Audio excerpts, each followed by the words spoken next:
Eu quero convidar você para abrir sua Bíblia no livro de 1 Tessalonicenses, e eu quero com isso também cumprimentar os meus irmãos da internet e convidá-los para que em casa você abra sua Bíblia no primeiro livro de Tessalonicenses, no capítulo 1. Primeiro livro de Tessalonicenses, no capítulo 1, e nós vamos ler do verso 2 ao 10.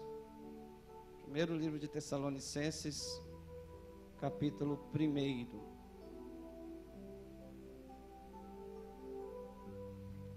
No próximo domingo,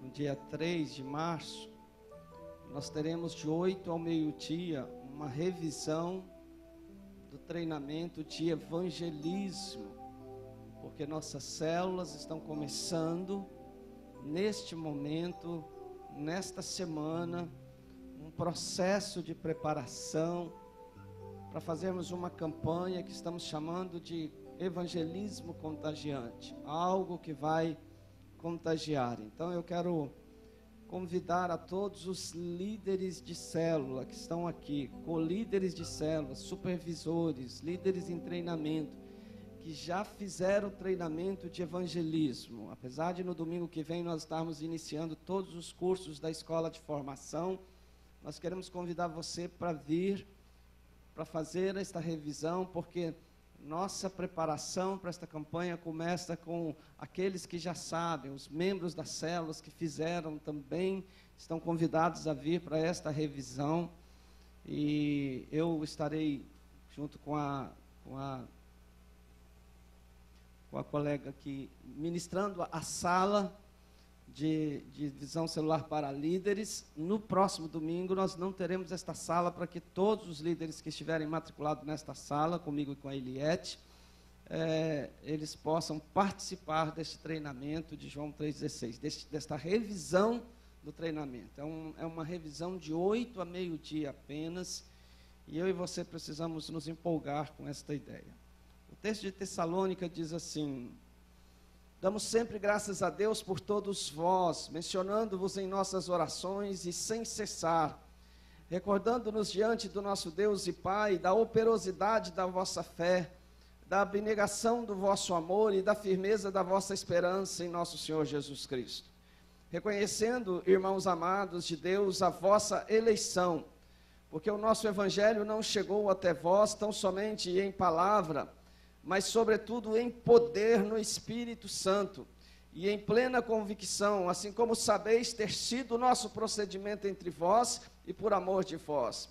Com efeito, vos tornastes imitadores nossos e do Senhor, tendo recebido a palavra, posto que em meio de muita tribulação, com a alegria do Espírito Santo, de sorte que vos tornastes o modelo para todos os crentes, na província da Macedônia e na província da Acaia, porque de vós repercutiu a palavra do Senhor, não só na província da Macedônia, mas também na província da Acaia, e também por toda a parte se divulgou a vossa fé para com Deus, a tal ponto de não termos necessidade de acrescentar coisa alguma, pois eles mesmos, no tocante a nós, proclamam que repercussão teve o nosso ingresso no vosso meio, e como deixando os ídolos, vos convertestes a Deus, para servirdes o Deus vivo e verdadeiro, e para aguardardes dos céus o seu Filho, a quem ele ressuscitou dentre os mortos, que nos livra da ira vindoura. Pai, toma esta palavra, Senhor, aviva esta palavra, Senhor, ressuscita esta palavra, Senhor, põe esta palavra como fogo em nosso coração. Senhor, nos ministra com as tuas verdades espirituais e permite que muitos de nós, eu e meus irmãos, ou quem sabe, Senhor, por uma generosidade da tua parte, todos nós sejamos visitados, Senhor, pela tua presença, pelo teu poder, pela tua graça, e nós saiamos daqui, Senhor, com projetos, com propostas novas, para caminharmos com o Senhor. Abra nossa mente, Senhor. Torna o nosso coração aberto. Retira do meu coração e do coração do meu irmão toda dureza. Senhor, todo espírito que nos prende, que nos ensurdece, que nos amarra a alma, que nos seca o coração, que nos impede de sentir a Tua presença, nós pedimos, por favor, que seja repreendido no poder do nome de Jesus, Senhor. E que haja aqui uma liberdade absoluta e total, para nós entendermos, e até mesmo na minha fala, Senhor, o Senhor esteja revelando aos Teus servos outras falas, na medida que eles olham para o texto e me ouvem, o Senhor comunica-lhes, por favor, outras palavras, outras revelações, que cada um de nós precisa para seguir a Jesus de verdade. Oramos a Ti, Senhor, em nome do Senhor Jesus. Amém. Nós conhecemos de estudar e de ler muitos líderes da Bíblia que nós chamamos de heróis da fé. De uma certa maneira, esses heróis da fé se tornam um exemplo de vida, um modelo de vida, um padrão de vida para cada um de nós. Se nós perguntássemos aqui aos jovens, aos adolescentes, quem seria um modelo de vida para eles, talvez eles fossem se lembrar muito rapidamente de José, talvez se lembrassem de Daniel, talvez se lembrassem do próprio Davi como um bom exemplo para os jovens. Mas se fôssemos perguntar aos mais maduros, os adultos, nós vamos encontrar pessoas falando no Abraão, vamos encontrar pessoas falando no Moisés, nós vamos encontrar pessoas falando no Salomão, no Paulo, no Pedro e tantos outros personagens da palavra de Deus, que quando nós olhamos para a vida dessas pessoas na palavra de Deus, nós descobrimos que podemos aprender alguma coisa com eles, podemos segui-los em alguma coisa. Como comunidade, como instituição, como povo agregado, reunido, que a Bíblia chamou de igreja, também nós podemos observar no texto sagrado que há diversas igrejas registradas na palavra de Deus, com boas características, com boas qualidades. Se você vai olhar os 27 livros do Novo Testamento, pelo menos 7 desses livros são cartas a igrejas, onde nessas cartas o escritor, geralmente Paulo, coloca uma série de boas características para estas igrejas e muitas vezes muitas recomendações de suas falhas, de seus erros, mas há um propósito de fazer com que estas igrejas cresçam, e nós que olhamos para essas igrejas, observemos as qualidades destas igrejas e os defeitos delas, e descobramos as nossas qualidades e os nossos defeitos, e enfim, na mistura destas igrejas nós descobramos como fazer uma igreja modelo. Quando o Senhor Jesus escreve o livro de Apocalipse através de João, ele escreve as chamadas 7 igrejas da Ásia Menor. Destas 7 igrejas, uma só, Éfeso, está entre as 7 cartas que formam livros do Novo Testamento. E lá também o Senhor Jesus mostra qualidades e defeitos. Mas se você for para o livro de Atos, você vai encontrar uma série de outras igrejas que não têm cartas escritas, mas estão mencionadas como igrejas de qualidade, como a igreja de Antioquia, de onde partiu Paulo e Barnabé e se tornaram os missionários mais conhecidos em todo o mundo. Igrejas como a igreja de Bereia, que nós todos conhecemos como a igreja da palavra, e muitas outras igrejas, que ali nós vamos encontrar base para descobrir, juntando estas características, retirando estas falhas, nós podemos encontrar uma igreja modelo. Juntando estas características neste crente, juntando estas características no menino Samuel para os meninos. Juntando essas características na atitude da mãe, salvar Moisés para as mães, nós vamos encontrar modelos referenciais para a nossa vida. Neste texto que nós lemos, nós encontramos com toda clareza o Paulo falando no capítulo 1, verso 7, de sorte que vos tornastes o modelo para todos os crentes na Macedônia e na Acaia.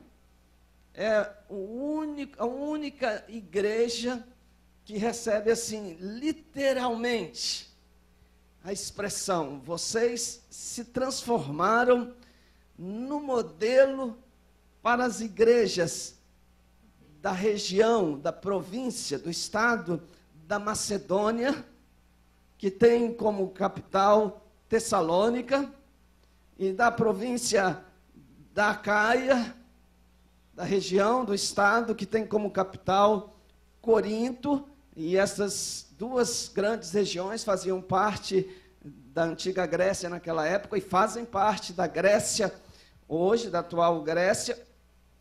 Mas Paulo diz que eles não só fizeram isto, tornaram modelo, mas no verso 8 diz que em outras partes, como da Ásia, cuja capital era Éfeso, Paulo faz uma referência muito forte a esta igreja. E se você vai conhecer a história desta igreja, você vai descobrir lá no capítulo 17 de Atos, que se olharmos para o texto tal como ele está, esta igreja de Tessalônica foi fundada, organizada e estruturada em 3 semanas.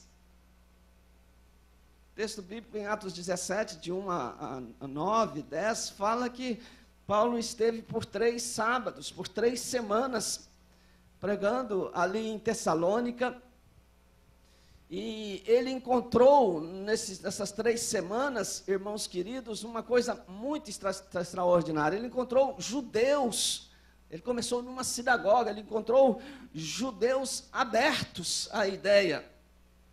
E ele encontrou uma quantidade enorme de gregos religiosos, piedosos, sedentos de ouvir a palavra de Deus. E somaram a eles muitas mulheres distintas, mulheres distinguidas da sociedade, que se ajuntaram e ouviram a Paulo por 3 semanas e formaram uma comunidade forte. Mas esta atividade milagrosa de em 3 semanas de formar uma igreja faz com que haja uma reação muito forte dos judeus, dos gregos, que tinham suas religiões, os seus deuses, e eles formam uma perseguição muito forte contra Paulo, e Paulo sai de Tessalônica, corrido mesmo, às pressas, é retirado, porque senão ele é morto, ele pode ser morto até pelo próprio Império Romano. E então Paulo vai para Bereia e prossegue na sua caminhada, e depois de continuar caminhando, Paulo tem guardado no coração esta igreja de Corinto. E essa igreja de Tessalônica, enquanto ele está com ela guardada no seu coração, ele está com saudade dela. E ele tem preocupação se está tudo bem com ela. E aí, você vai ver no capítulo 3 desta primeira carta, que Paulo manda o Timóteo ir lá em Tessalônica saber se está tudo bem. E o Timóteo retorna dizendo que está tudo bem. E as informações que estão aqui contidas nesse capítulo 1. Esta ideia de que as coisas não só estão muito bem, mas esta igreja está com um progresso extraordinário, esta igreja está com um modelo de vida cristã fantástico, e que eles estão amando esta ideia de servir a Deus, de fazer parte da igreja do Senhor Jesus. Então Paulo coloca esta igreja como igreja modelo, e esta é a minha proposta de meditar com vocês um pouquinho aqui nesta noite, é sobre uma igreja modelo, baseado nas ideias aqui de Tessalônica. Se você olhar aqui o verso 2, Paulo já fala desta igreja 3 características, muito fortes que nomeariam claramente uma igreja que tem essas 3 características como uma igreja modelo. Quais são as características? Você que tem a Bíblia aberta aí, diz para mim. Operosidade da vossa fé. Uma fé operosa. Segundo, um amor abnegado. Abnegação do vosso amor. Terceiro, uma esperança na volta de Cristo forte, firme, convicta. E sobre esses 3 assuntos eu nem vou falar, porque você pode ler no boletim, na pastoral, com o título Uma Igreja Modelo. Eu quero me ater a outras ideias, que são muitas, são diversas, e eu guardei poucas para a gente meditar sobre ela. E a primeira ideia que eu encontro aqui nesse texto está no verso 5, quando esta ideia de uma igreja modelo. Eu vejo em primeiro lugar que uma igreja modelo tem a ver com poder. Diga comigo, poder. O poder da palavra de Deus agindo na nossa vida. O poder que transforma a nossa vida. Veja no verso 5, diz assim: porque o nosso evangelho não chegou até vós tão somente em palavra, mas sobretudo em poder, no Espírito Santo e em plena convicção. No verso 9, nós já lemos, diz que eles, deixando os ídolos, eles converteram a Deus para servir o Deus vivo e verdadeiro. Veja, irmãos, que Paulo era um doutor da lei, um homem muito culto, um membro do Sinédrio, o principal tribunal dos judeus. Portanto, ele tinha capacidade para persuadir as pessoas com sua lógica, com sua habilidade, com seus argumentos, com a sua capacidade de convencer. Paulo não fez isso, poderia ter feito isso. Paulo não usou do seu poder pessoal, não usou da sua eloquência, não usou da sua habilidade de convencer, não usou da lógica, do raciocínio, dos argumentos gregos que ele tanto conhecia.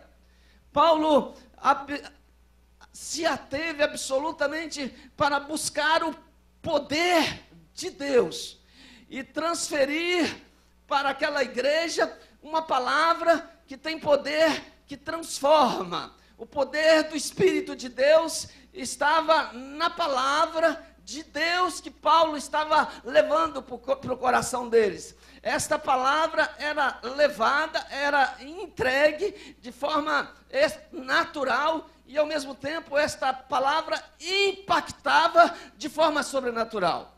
É bom você lembrar aqui, a gente fazer uma volta ao tempo, é que neste momento aqui não tem Novo Testamento escrito, não tem palavra de Deus escrita, tem o Antigo Testamento apenas.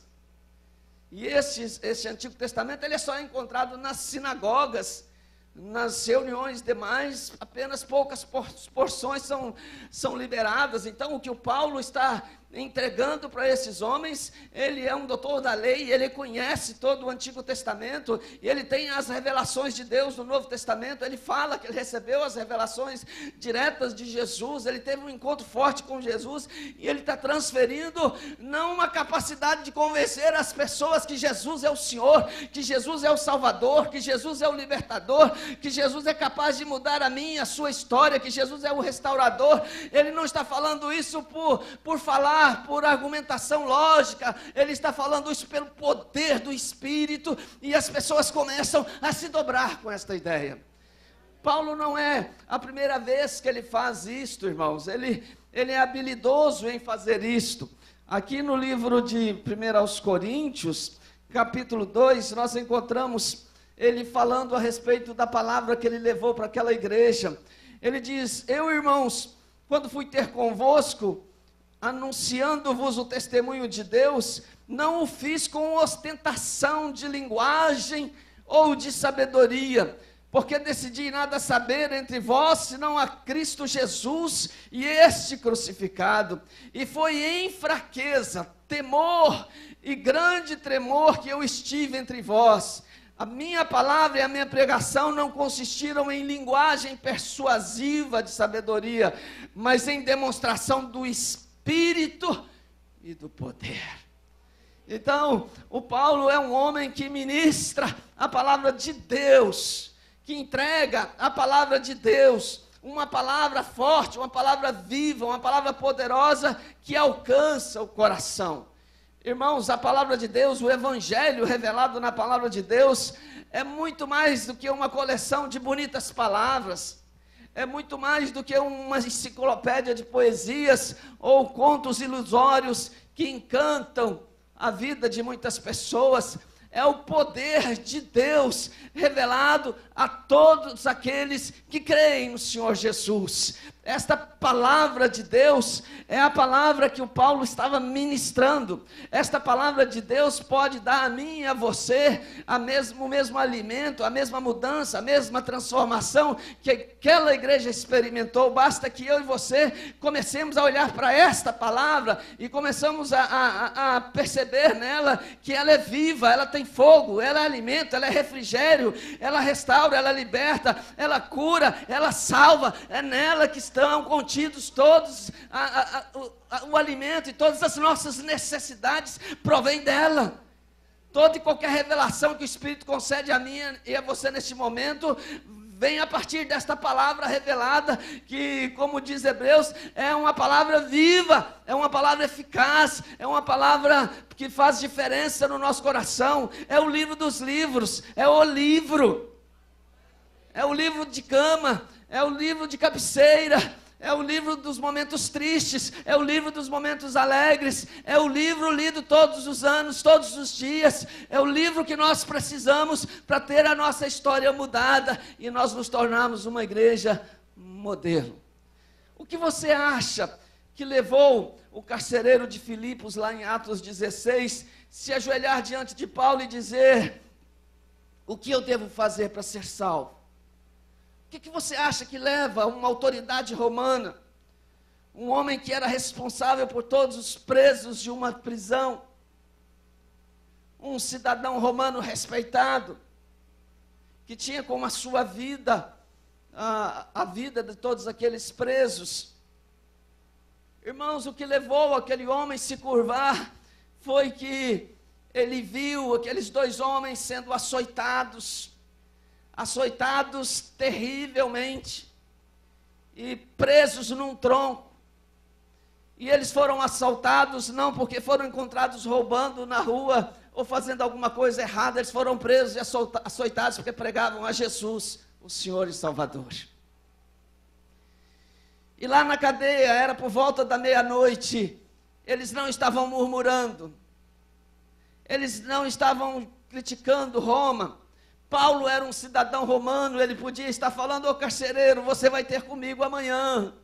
Eu sou um cidadão romano, e vocês me trataram como se eu fosse um escravo, e vocês terão que responder por isso em tribunal. Paulo não fazia nenhum tipo desta argumentação. Diz o texto que eles oravam e cantavam. Eles cantavam e oravam. E enquanto eles cantavam, e eles oravam, e eles estavam cantando a palavra de Deus, e eles oravam a palavra de Deus, há um tremor naquela prisão. As cadeias se abrem, as portas se abrem, as prisões se abrem, as amarras, os jugos são quebrados, e de repente o carcereiro vê aquilo e quer se matar, e o Paulo diz para ele: não faça nada com você, porque nós estamos todos aqui.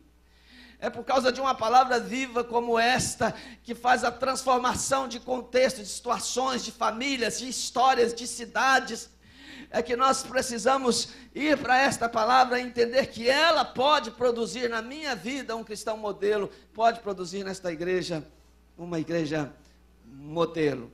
A igreja de Tessalônica foi impactada por este evangelho, sua vida, sua história e seu padrão de vida completamente mudado. Paulo faz esta referência no verso 9, eles deixaram os ídolos para servir ao Deus vivo e verdadeiro. Você pode pensar, mas eram judeus não adoravam imagens, mas eu falei com vocês que o texto diz isto lá em Atos 17, que uma grande multidão de gregos se ajuntaram a Paulo. E estes homens, estas mulheres que foram a eles, eram pessoas que criam nos seus deuses, que tinham seus livros sagrados, as suas lendas mitológicas, seus deuses faziam sair fogo, faziam chover, toda uma mitologia envolvida à adoração e ao culto daquelas pessoas, e de repente eles encontram Paulo, e Paulo ministra uma palavra viva ao coração deles, e eles resolvem entregar os seus corações, resolvem entregar suas vidas a Jesus, e eles são completamente mudados por esse poder de Deus. Queridos, eu e você, nós precisamos hoje, eu e você, nesta noite, nós precisamos reencontrar esta palavra de fogo, nós precisamos achar novamente esta palavra que lê e me faz entender e me muda. Nós precisamos encontrar esta palavra de Deus, viva, eficaz, que quebra todo e qualquer domínio, todo e qualquer amarra, todo e qualquer poder de Satanás na minha e na sua vida. Hoje nós precisamos descobrir que esta palavra tem resposta viva para mim e para você, não importa qual seja o meu problema, não importa qual seja o seu problema. Esta igreja, ela creu nisto, e ela experimentou esse poder vigoroso. A expressão que Paulo usa aqui para poder é a nossa expressão para dinamite, que explode as coisas mais duras como uma pedra, e ele diz que o evangelho que ele pregou, a palavra que ele levou, é uma palavra que explode os corações mais endurecidos e os transforma em pessoas quebrantadas na presença de Jesus. Em segundo lugar, queridos, uma igreja modelo tem a ver com as nossas raízes espirituais. Tem a ver com as nossas raízes espirituais. Olha só o verso 6, diz assim: com efeito, vos tornastes o quê?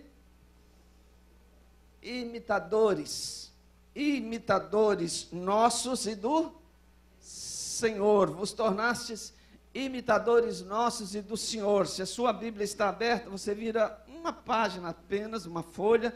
No verso 14, diz assim: tanto é assim, irmãos, que vos tornastes imitadores das igrejas de Deus existentes na Judeia em Cristo Jesus.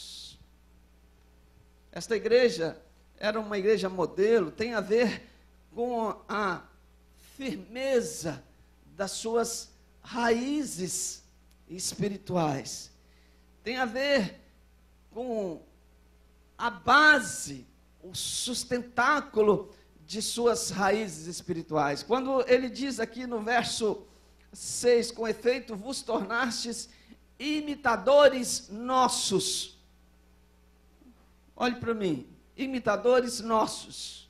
Nós temos que fazer pergunta ao texto. Quem são estes? Quem são estes nossos?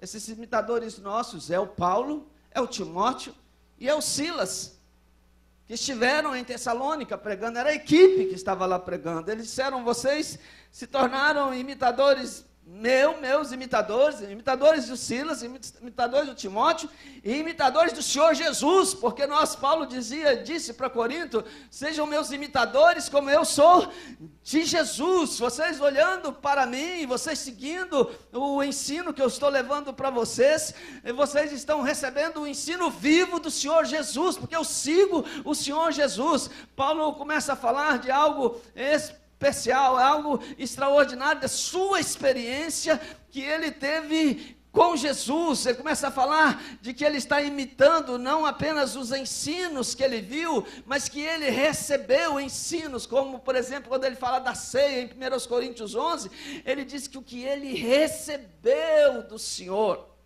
isso também ele estava passando para nós. Então o Paulo está falando com eles: vocês podem nos imitar, podem nos seguir, porque eu estou trazendo a palavra viva, eu estou trazendo o Senhor com a sua palavra para a vida de vocês. Eles sabiam quais eram as raízes. As raízes deles estavam fincados no princípio, no início da igreja primitiva. Estavam fincadas no Senhor Jesus. estavam fincadas nos apóstolos como ele, Paulo, estavam fincados, como diz o verso 2,14, nas igrejas da Judéia, eles estão cá na Europa. Paulo já saiu do Oriente, da região dos judeus, já atravessou, agora está em Filipe, saiu de Filipe, agora está em Tessalônica, eles já estão na Europa.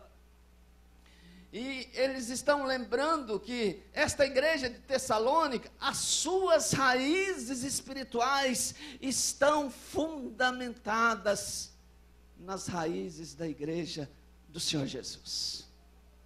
Por isso ela pode ser uma igreja modelo.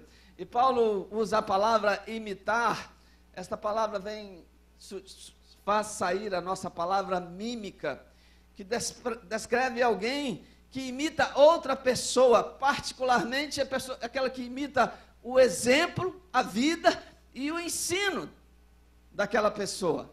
Portanto, esta igreja de Tessalônica, tem muito que ensinar a mim e a você, porque muitos de nós, nos dias atuais, não queremos, irmãos, imitar os nossos líderes, não queremos imitar os nossos pais da fé, aquelas pessoas que nos levaram a Jesus, não queremos imitar os nossos discipuladores, não queremos imitar os nossos pastores, não queremos seguir aqueles que nos ensinam na célula, que nos ensinam na escola dominical, na escola de formação. Nós não estamos querendo obedecer às pessoas. Preste atenção numa coisa muito importante: esta igreja que você serve a Jesus, você visita, você está conhecendo, mas você que é desta igreja, esta igreja é uma igreja que tem raízes, essa é uma igreja que tem valores, esta é uma igreja que tem fundamentos, esta é a igreja que tem uma visão, e eles são todos fundamentados nesta palavra viva de Deus. Esta palavra viva de Deus. Não somos a igreja certa, mas somos uma destas igrejas que procuram andar certo com Deus. Esta igreja tem nos seus pastores homens sérios, homens que buscam crescer cada vez mais e dar o melhor de si para você. Gente que procura aprender com a palavra e viver com a palavra e permitir que você encontre raios desta palavra de Deus em nossas vidas. Nossos presbíteros, nossos diáconos, nossos líderes dos ministérios, nossos líderes das células, nossos intercessores. Nós temos muita gente boa que tem raízes fundamentadas na palavra gloriosa de Deus. Pessoas que têm conhecido a Jesus, que têm experimentado esse poder transformador da palavra de Deus, ao ter contato com pessoas que estão sentadas aí do seu lado. Então, se há muitos crentes que estão por aí, correndo atrás de um evangelho barato, sem custo, sem preço, sem renúncia, sem dedicação, sem zelo, aqui há uma igreja, há crentes querendo levar a sério a vida com Deus e querendo saber como é feito esta vida com Deus.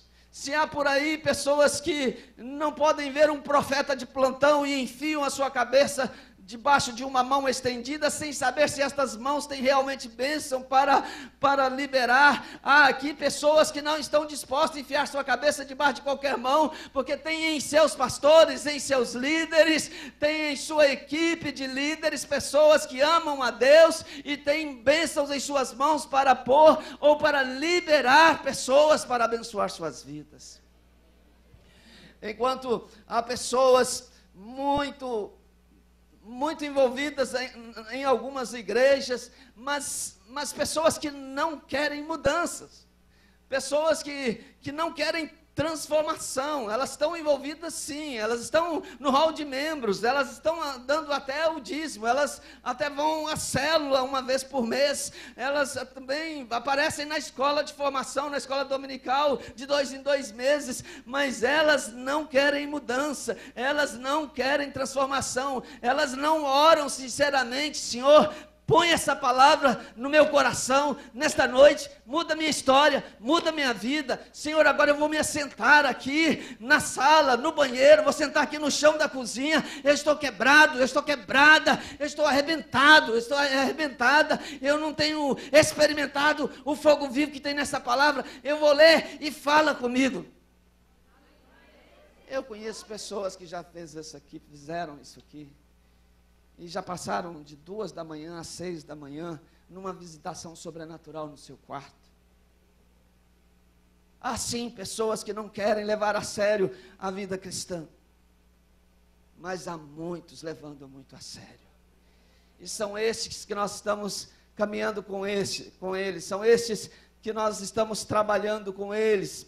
E eu gostaria de convidar você a fazer parte desta igreja de Tessalônica, uma igreja que tem um compromisso muito forte com as raízes bíblicas. As raízes bíblicas. Quem tem compromisso forte com as raízes bíblicas, recebe uma mensagem que tantas vezes confronta, recebe uma mensagem que tantas vezes corrige, recebe no corredor, no gabinete, na célula, uma palavra de exortação, às vezes uma palavra até dura, mas quem ama Jesus e conhece seus líderes, conhece de onde procede esta palavra que está sendo liberada, ainda que eu engasgue, ainda que eu me avermelhe mais que devo estar, ainda que me falte água para beber, eu devo reconhecer que esta pessoa está querendo o melhor de Deus para a minha vida, e eu não posso perder este melhor, eu não posso perder este melhor. Ainda na igreja nós encontramos um grupo de pessoas que eu creio ser pequeno, mas são aqueles grupos de pessoas muito empolgadas, muito animadas, muito cheias de poder, mas pessoas que não estão firmadas na palavra, pessoas que não conhecem este fogo da palavra, pessoas que não se dedicam à palavra, e de repente estas pessoas são confrontadas, são exortadas, e aí ela encontra com um colega no corredor e diz assim: estive orei muito, e eu já acabei de descobrir que o Senhor está me chamando para outra igreja.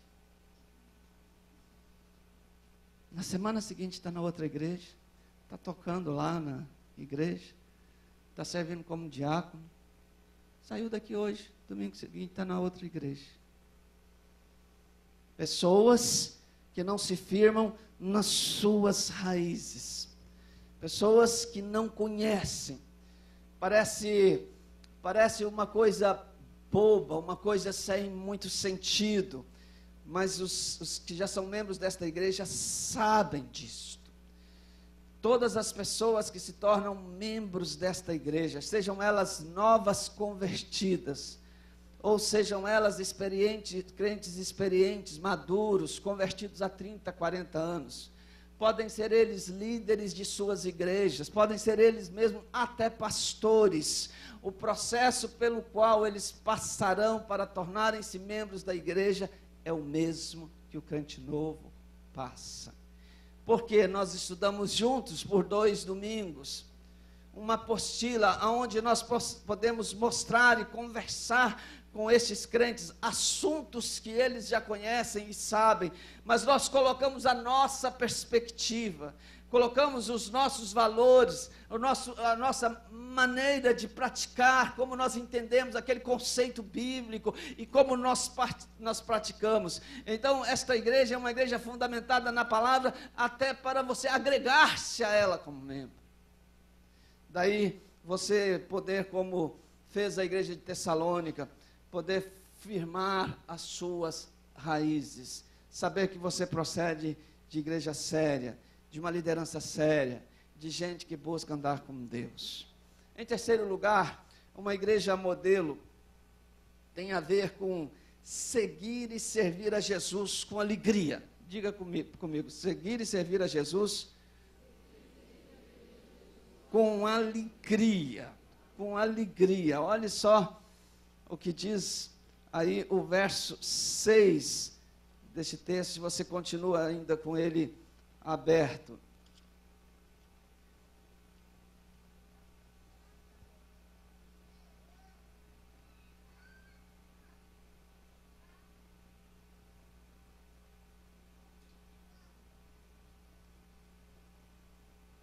texto diz assim: com efeito vos tornastes imitadores nossos e do Senhor, tendo recebido a palavra, posto que em meio de muita tribulação, mas com alegria do Espírito. A impressão que se tem quando a gente vai lendo esta igreja é que essa igreja é uma festa. Eles eram fervorosos, dedicados, crentes consagrados, levavam a vida com Deus a sério, e Deus os abençoava cada vez mais. É verdade, irmãos, é verdade. Paulo falou isso: olha, vocês estão tremendos, vocês estão espalhando a fé evangélica para todo lugar. Falam-se de vocês por qualquer coisa, lembram seus nomes. Mas esta igreja também, irmãos, como eu e você, sabia administrar críticas, sabia administrar lutas, sabia administrar tribulações, enfrentavam dissabores. Este verso 6 que eu li: com efeito, vos tornastes imitadores nossos e do Senhor, tendo recebido a palavra, posto que em meio a muita tribulação, com alegria do Espírito. Na Bíblia Linguagem de hoje está assim: e vocês seguiram o nosso exemplo, e o exemplo do Senhor Jesus, e embora vocês tenham sofrido muito, vocês receberam a mensagem com aquela alegria que vem do Espírito. Agora, se você ainda vira uma folha novamente, e você vê o verso 14, você vai encontrar de 1 Tessalonicenses dizendo: porque também padecesse da parte dos vossos patrícios, isto é, dos gregos, as mesmas coisas que eles, os crentes da Judéia, a parte A do versículo fala dos crentes da Judéia, sofreram dos seus patrícios. Então era uma igreja que experimentou, e quando você lê Atos capítulo 17, irmãos, era parecendo um regime de ditadura sobre a equipe de Paulo e sobre aqueles que aceitaram a Jesus. Pegaram um moço lá chamado Jason, quase mataram o homem para que ele entregasse o Paulo e a sua equipe. Era uma coisa terrível. Você está lembrado da rápida menção que eu fiz lá no verso 2 e 3 sobre amor abnegado, sobre a operosidade da fé? Pois bem, amor abnegado fala da disposição de se entregar e servir as pessoas sem reserva, sem restrição, olhar para as necessidades das pessoas e não para as nossas. Amor abnegado. Operosidade da fé tem muito a ver com aquele crente que reagiu em fé diante das lutas, reagiu em fé diante das perseguições e dos ataques que eles sofriam de todos os lados, por serem seguidores de Jesus. Uma fé em operação é viver a vida cristã em toda e qualquer situação. É uma fé que cresce a despeito da situação, seja ela positiva ou negativa.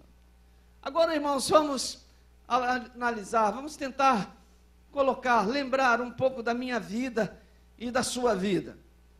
Como nós passamos, como é a questão das lutas, das dificuldades, dos sofrimentos na minha história e na sua história.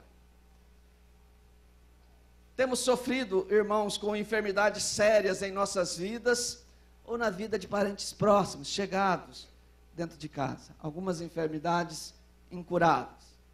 Temos sofrido com a questão do desemprego, que tem produzido em muitas pessoas a tristeza e a humilhação da dívida e da falta de provisão para o sustento da casa. Temos sofrido aqui em nosso meio, há pessoas sofrendo com salários achatados, que não nos permite ter uma vida mais tranquila e não nos possibilita viver de uma forma mais digna. Temos dificuldades de pagar a escola particular para os filhos, comprar o material, pagar um bom plano de saúde, pagar os impostos do início de ano. Se muitos querem trocar de carro naquele ano, tantas vezes têm que se sujeitar a pagar longas prestações por causa dos seus salários achatados. Temos sofrido com a pressão do emprego e do trabalho que é cada vez maior a exigência de produzir mais com menos gente e em menos tempo. Cada vez mais, cada equipe, cada departamento, cada grupo recebe um pacote de atividade que ele tem que produzir mais, com menos gente, em menos tempo, com melhor qualidade do que era. Isso vai produzindo um estresse tremendo nas pessoas, elas estão se cansando, perdendo a motivação e trazendo sobre muitos essa doença terrível do nosso tempo, que é a depressão. Temos sofrido com problemas de vícios em cônjuge ou com os filhos, vícios que levam à dependência, levam à miséria, à desgraça da família, ao roubo, ao crime, à morte da pessoa. Temos sofrido com a mudança de conceito da família, com pais se separando por duas conversas. E muitas vezes para formar uma família com pessoas do mesmo sexo. Temos sofrido com o problema do homossexualismo dentro de casa, perto de nós, gente da gente, filho nosso, envolvendo-se com essa mudança no seu comportamento sexual. Traz sofrimento, traz muita dor para a família. Sofremos com o problema da liberação sexual, da influência da mídia, da TV, das redes sociais, na vida dos nossos cônjuges, dos nossos filhos. Quantas esposas e esposos pegam seus cônjuges na madrugada, na frente da TV, vendo cenas pornográficas, marcando encontros com pessoas, dentro de casa, sem precisar sair. Sofremos com estas coisas. Esse é o sofrimento e muito mais coisas. Doenças degenerativas, muitas perversões emocionais, muitos problemas psicológicos, temos dores, temos lutas, temos dificuldades mil, mas se você parar, observar com atenção, há uma diferença em relação ao nosso sofrimento e ao sofrimento dos crentes da Bíblia. Aqueles crentes sofriam por causa da fé. E ainda hoje, em pleno século 21, nós temos crentes sofrendo hoje em Cuba, na Coreia do Norte, na Índia, na China, no Egito, no Afeganistão, no Irã e no Iraque, e em tantos outros países, nós temos esses crentes morrendo simplesmente porque são crentes. Mas e nós, irmãos? Qual é o nosso sofrimento por ser crente? Nós não estamos sofrendo por causa da nossa fé. Estamos sofrendo por causa das lutas, das dores próprias deste mundo moderno. Mas o pior que este sofrimento que eu e você estamos passando, o ímpio também está passando. Esse sofrimento que eu e você estamos passando, o ateu também está passando. Esse sofrimento que eu e você estamos passando, aquele que acredita em seitas das mais estranhas possíveis, também está passando. Eu entendo, queridos, que até pode ser que o Senhor esteja usando estes sofrimentos diferentes dos nossos heróis da fé, para que eu e você possamos crescer na fé. Eu e você, não esqueça, não esquente com a luz, que se parar eu fecho tudo aqui, falo o que vem na cabeça e nós vamos embora. Eu e você estamos sendo chamados para crescer na fé, para sermos testados diante desta situação aqui. Diante desta situação aqui. Quantas pessoas já chegam no gabinete de nós, lá dos pastores, e dizem: hoje eu vou ter um encontro com meu filho, com minha filha, e se ele estiver fazendo isto, ele não mais entra em casa. Hoje eu vou ter um encontro com a minha esposa, se isto aqui que está aqui na mão for verdade, eu jamais vivo com ela. Nós temos situações das mais adversas ali em nosso gabinete. Pode ser esse o sofrimento da igreja moderna. Pode ser aí que eu e você podemos estar sendo testados na nossa fé. Pode ser aí que o Senhor Jesus queira esperar de você que resposta você daria à sua vida espiritual, a um ímpio, a um pecador que está sofrendo as mesmas coisas que você está sofrendo, que resposta você daria para ele? Você diria para ele: eu estou sofrendo a mesma coisa, mas eu estou debaixo da bênção do Deus do céu. Eu encontrei um amigo extraordinário que tem me fortalecido, que tem me ajudado a enfrentar este vale. As dores são muitas, talvez maiores do que a sua, mas é um consolo que você não tem.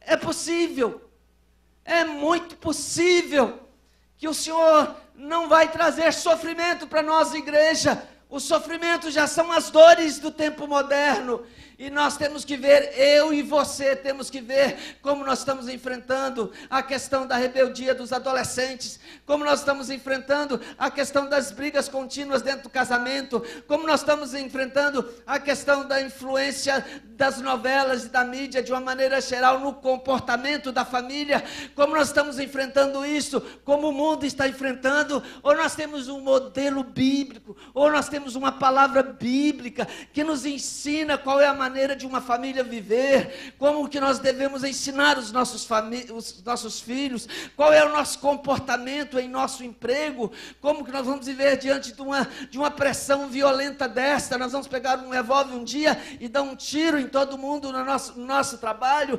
Não, em Cristo nós encontraremos resposta para ser os melhores nesta pressão. Encontraremos em Cristo força para sermos os melhores nesta pressão. E eu já encerro dizendo que uma igreja modelo tem a ver com o testemunho de fé natural no dia a dia dos crentes. O verso 8 diz: porque de vós repercutiu a palavra do Senhor, não só na Macedônia e na Acaia, mas também por toda parte divulgou a vossa fé para com Deus a tal ponto de não termos necessidade de acrescentar coisa alguma. Pois eles mesmos, no tocante a nós, proclamam que repercussão teve o nosso ingresso no vosso meio, e como deixando os ídolos vos convertestes a Deus, para servirdes o Deus vivo e verdadeiro. Irmãos, sabe qual é a palavra? Qual é o sentido original lá da palavra repercutir? Se você for olhar os comentários, eles dizem que é o toque de uma trombeta. Tem a ideia de soar como trombeta, de ecoar, de fazer ressoar como um sino que faz todos ouvirem seu sonido muito forte. O evangelho que aquela igreja estava vivendo ecoou, se espalhou, difundiu-se, alastrou-se, disseminou-se naturalmente. Uma voz foi semeando pelo mundo de então, que em Tessalônica havia uma igreja que vivia um evangelho genuíno, que não tinha medo de falar de suas experiências com Jesus, muito pelo contrário, a fé deles era cada vez mais como uma corneta, se espalhando na medida que eles diziam que amavam a Jesus a despeito das lutas, que amavam a Jesus a despeito das dificuldades. Veja bem, irmãos queridos, meus irmãos que muitos a gente caminha juntos desde o início. Eu creio firmemente que esta igreja evangélica Vida nasceu não foi por acaso.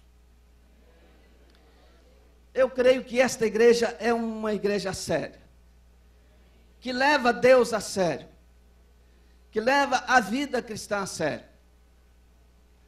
Eu estou certo que esta igreja tem os seus princípios, os seus valores e uma visão muito definidos. Eu creio que há muitos crentes que estão nesta igreja exatamente por ela ser assim. Porque querem uma igreja que os leve a sério.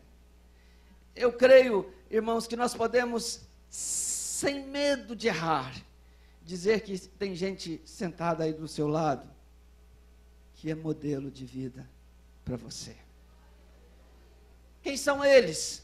São os crentes sinceros que amam a Deus de todo o coração. E você vê isso na sua maneira de falar, de suas lutas, dos seus problemas. São os crentes que levam a palavra de Deus a sério, a leia, estuda e meditam nela regularmente. São os crentes zelosos na fé e no seu testemunho, procurando não desonrar o nome do Senhor Jesus aonde Ele vive, procurando dar o melhor de si como crente no seu oikos.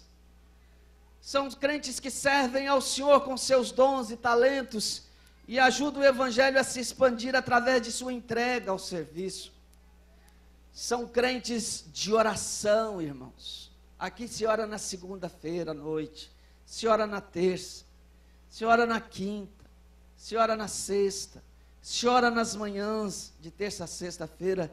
E há crentes aqui que têm o seu horário pessoal em casa, o seu momento a sós com Deus. Crentes intercessores que gemem diante de Deus pelas suas causas e pela causa dos seus irmãos.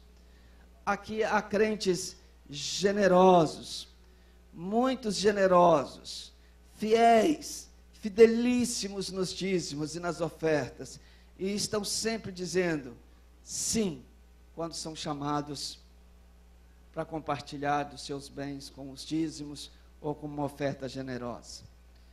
Aqui, irmãos, há crentes que não abandonam a congregação.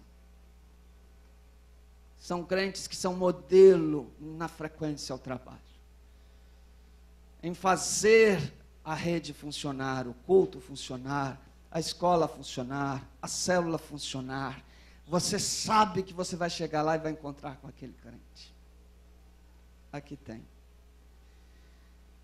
Então, qual é a diferença minha e sua desses crentes modelos que nós temos aqui? E eu poderia mencionar o nome deles aqui, só não faço para não cometer o pecado de não mencionar o nome de tantos outros que eu nem sei, que tem uma vida dedicada a Deus. Qual é a diferença entre esses crentes e entre nós? Esses crentes de Tessalônica e entre nós. Por que, irmãos queridos, esses crentes de Tessalônica faziam uma diferença? Há uma coisa só uma coisa que nós precisamos mudar. Você está conseguindo me ouvir? Só uma coisa nós precisamos mudar. Nós somos muito bons para dentro. Diga comigo, para dentro. Nós somos muito bons dentro da igreja. Nós somos muito dedicados dentro de casa. Nós vamos muito bem espiritualmente dentro do ministério.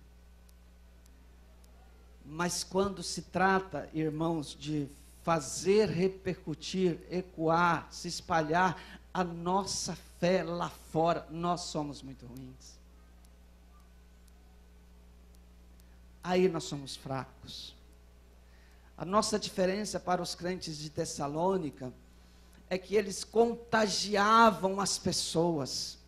Eles deviam irritar muita gente, mas eles deviam impactar muitas pessoas, porque os crentes eram crentes, não só porque falavam que eram crentes, eles contavam os feitos, eles deviam falar do que Jesus tinha feito na vida deles, e eles deviam chamar as pessoas para irem à igreja deles, para participarem de uma reunião nas casas deles. Eles tinham uma fé que era distribuída como se fosse uma trombeta tocando. É uma coisa muito tremenda, irmãos. É como se sua fé estivesse ressoando, alcançando muitas pessoas. Você já teve a experiência de estar falando de Jesus para uma pessoa, e a pessoa que você está falando não está se interessando muito, e de repente alguém do lado fala assim: você pode falar para mim disso que esta pessoa está te ouvindo?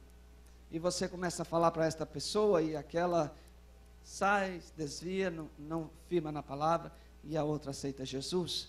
Você já teve essa experiência? É uma fé que ecoa e encontra pessoas que estão rejeitando, mas encontra pessoas que estão querendo, estão precisando de Deus, estão precisando de salvação, estão precisando de libertação, estão precisando saber como enfrentar, como confrontar, como viver este mundo terrível que nós estamos vivendo. Então eu e você precisamos, e este é o momento que eu gostaria de chamar você. Vamos ficar em pé, queridos?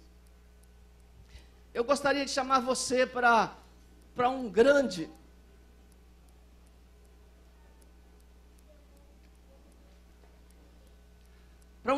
ato profético. Nós queremos ser crentes modelos, na fé, no amor, numa fé operosa, mas nós queremos ser crente modelo na repercussão da palavra de Deus. E nós estamos lançando, meus irmãos queridos, neste mês de março, uma campanha nas células. E a campanha é simples, ela se chama Evangelismo Contagiante. Evangelismo que contagia, que se espalha.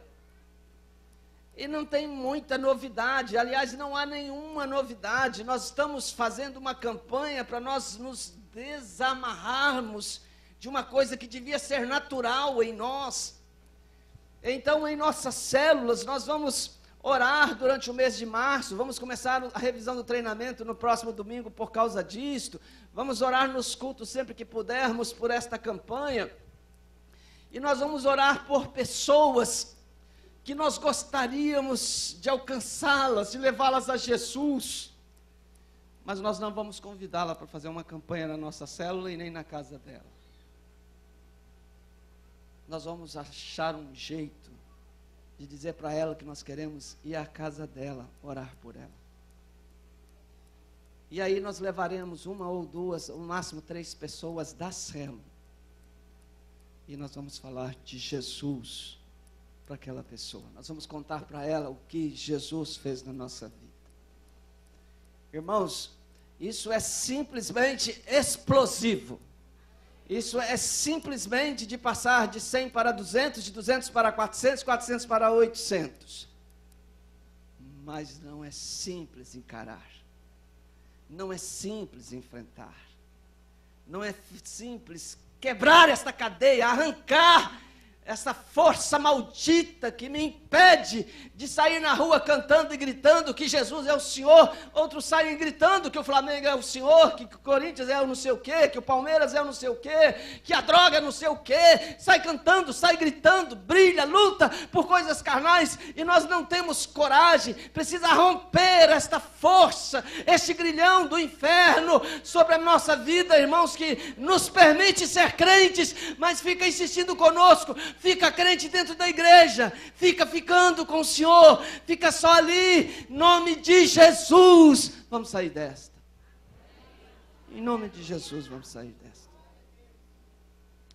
Ore por você, ore por mim, ore pelo pastor Félix, ore pelo pastor Rogério, ore pelo pastor Luiz, ore pelo pastor Fabiano, ore pelo pastor Ari. Se para você é difícil, imagine para nós, que não convivemos com nenhuma pessoa não evangélica. Todas as pessoas que estão ao nosso redor são evangélicas, pois nós lidamos com os crentes. Mas nós temos esta missão, eu e você. Eu, como crente, tenho esta missão. Como pastor, eu tenho a missão de cuidar de você, mas como crente, eu tenho a missão de encontrar o meu vizinho, o meu amigo, o seu amigo. Se eu não achar o meu amigo, eu ajudo o seu amigo. Nós vamos lá falar de Jesus juntos. Vamos quebrar esta cadeia em nome de Jesus. Vamos quebrar esta cadeia. Não vai ser simples. Mas, irmãos, eu quero encerrar dizendo apenas uma coisa. Esta igreja de Tessalônica, ela era uma igreja modelo, porque ela tinha um contágio enorme com a volta de Jesus. Ela vivia pensando em Jesus e na volta de Jesus. Em todos os 5 capítulos, o Paulo fala na volta de Jesus. em cada um dos capítulos. Você está preparado para encontrar-se com Jesus? Você quer entrar nesta campanha com a sua vida certa com Jesus? Você quer confrontar esses 4 aspectos que nós abordamos aqui? Uma igreja modelo tem a ver com a palavra que transforma. Você tem sido transformado pela palavra? Uma igreja modelo tem a ver com suas raízes espirituais. Você tem sido confrontado com suas raízes espirituais? Tem a ver com a palavra de Deus e com as raízes desta igreja? Uma igreja modelo tem a ver com a alegria da igreja a despeito do sofrimento. E uma igreja modelo tem a ver com o testemunho de fé natural. Uma igreja modelo não tem medo se Jesus voltar hoje, porque sabe que vai se encontrar com Ele nos ares. Você tem essa certeza? Está firme? Então dê glória a Deus. Se você não tem, eu quero convidar você para vir aqui à frente agora. Lá na célula, quarta-feira, tinha um irmão, um amigo, na célula do Ciro e do Fabrício, que ouviu essa palavra e ficou encantado com ela e disse: eu quero esse Jesus. Ele está aí? Nós vamos orar por ele. Se tem mais alguém nesta noite que quer Jesus como seu Senhor, como seu Salvador, sai do seu lugar depressinha, depressinha. Ciro, Fabrício, está aí o rapaz? Está aí, Ciro, Fabrício? Dê um grito, por favor. Está indo? Amém. Glória a Deus. Amém. Aleluia.